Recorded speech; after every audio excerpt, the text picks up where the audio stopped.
What's up, guys? This is Anthony, and today we're going to be looking at Dengeki Bunko Fighting Climax. This is a fighting game that was a Japanese import, and it kind of was under the radar for some, but a lot of people were looking forward to it. Now, the question is it going to fall to the wayside of other fighting games from Japan that were ill-timed? Or is this one of those that you really need to look at and hopefully makes a scene for itself? Well, let's find out.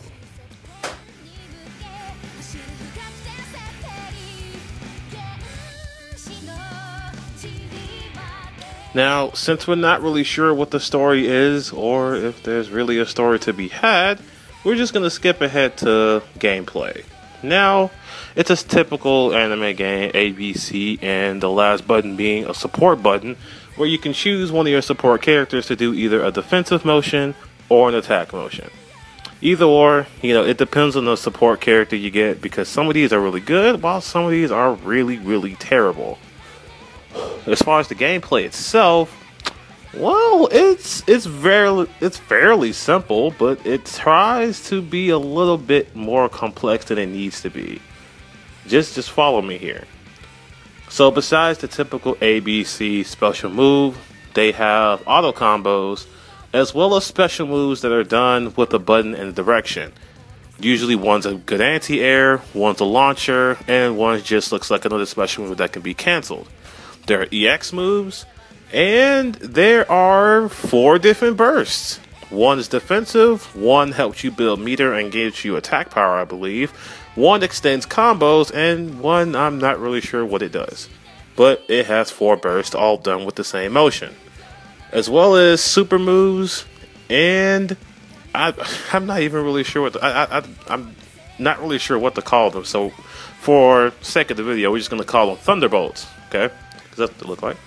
And some of them are attacks, and some of them are cancels. Whichever one is better really, depends on your playstyle. I prefer the ones that are attacks because when you just throw them out there, not only are they incredibly invincible, but they take like a huge, probably game-changing chunk of damage. And what it allows you to do is infinitely jump cancel.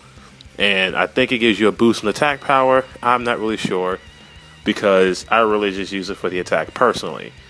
Now, there's a lot of depth to be found here, but it seems a tad muddled in its control scheme, if that makes sense, because the buttons have 2 core circle motions, then one button that does 3 different types of attacks. It's a little weird, it's a little awkward, and it takes some time to get used to, but when you do, you can do some fairly good combos. Some people have found that the more complex combos are actually not really worth it, however, because of the damage output. So it really depends on your playstyle. If you like to be flashy, you can be flashy, but not too flashy, because, well, this isn't one of those anime fighters where combos can go on forever and it looks like a combo video. So it's really one of those kind of games you got to experiment with, but it does take a lot of experimenting and a lot of getting used to.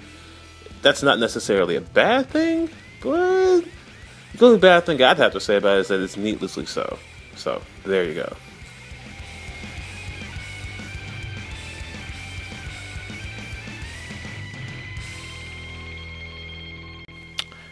Now, let's move on to the audio visual. While I do like the visuals, they look very cartoony, just like their animes they come from, and the backgrounds are pretty amazing, I might add. The music seems a tad lacking because I personally just let it drown out into the excitement of the fight. I can't really say much of the voice work because it's all in Japanese. Yeah, the music just kind of seems lost in all the excitement and all the fighting and stuff. It doesn't really seem to stand out. It doesn't really seem to be one of those things where it's like, oh my god, this stage music is awesome. I feel like if you ask anybody who plays this, what's your favorite stage song? Very few people will tell you anything because it just kind of falls back into the rest of everything else. But visually, this game's amazing. I am particularly fond of the backgrounds, which is really something rare, because when you look at the game, you really want to be captivated by everything. But the character models are, they're nice, they're anime-y, if that makes sense, and, kind of like, they're cartoony like they should be. And it looks good. That's great. But those backgrounds make the fights for me sometimes. They're just They're just gorgeous. Just look at them while you're watching this, and you'll see what I mean. So, yeah, there's my AV. Yeah, just look. You'll see. It's awesome. It's great. Stunning.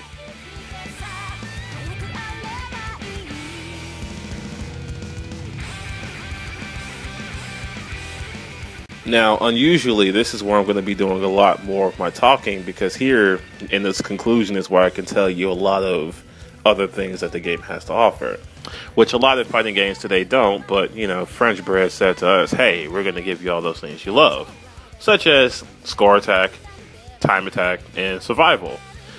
Now, usually those kind of seem like one of those, they just kind of threw it together. But I personally, I really like when games include those modes. It kind of gives you more single player experience, because when you go online to the multiplayer experience, it's kind of barren. I don't know if this is the game's life cycle's fault, but it's kind of hard to find a match online. So having a strong single player experience here is pretty good. Now, when you do get a match online, the netcode holds up fairly well. It's not the best netcode, but it does its job. You can competently play and do your combos, and of course, there will be plenty of those who have mastered those combos a little bit more than you. So, you know, do watch out for that. And good luck to you trying to find a ranked match. I still have not. I have tried on 2 separate occasions. One when we did the footage, and one today before even recording, and it was impossible. So good luck to anyone looking for a ranked match. Other than that, I will say that this game's lifespan, you know, unfortunately, I kind of think it's a passing fad type of a fighting game. And that's a real shame, because if people really dug into the game, I'm sure there's a lot to be found in it. But with all the other fighters coming out around it, and the other fighters that have been here already, established a scene, and have been played for months already, this kind of seems like a novelty game. I personally don't think it is, but, you know, I kind of like this game. It's just, compared to the other fighters that I play, anime one specifically, it's just, it's you know, it's not going to stand out very far. Unfortunately, French Bread made the mistake of making a far superior anime game before they even made this one come out, and I'm talking about Under Night and Birth. That game cast such a shadow over this one, it's like it can't get anywhere. But for people just looking for a good campy-ish anime fighting game where you can have, you know, characters from Do Ra Ra Ra do it out with, I don't know, characters from Excel World, if that's one of your fanfics or something like that, I would definitely recommend it to you. If you just like anime fighters, I would definitely recommend it to you. But if you know that there are better games out there, it's kind of hard to do so. Excluding the fact of, you know, it's seen, I'm going to have to give this the grade of a solid, I'm going to give it a B-. There's a lot to improve about this game, but as a game right now, it's pretty good, all things considered.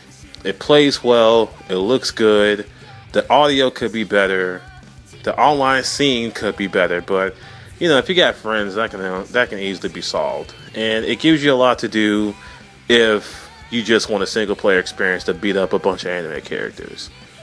So, there you have it. And that'll be that. And I will see you guys in the next review. Later.